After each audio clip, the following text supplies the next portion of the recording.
синга адамдарго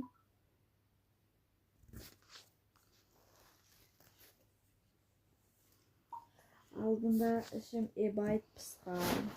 Сол кезде кімге прикол ұстарымды білмей, сол кезде саған жазғам. И сосын менде клавиатура істемейді. Жазатын. Мен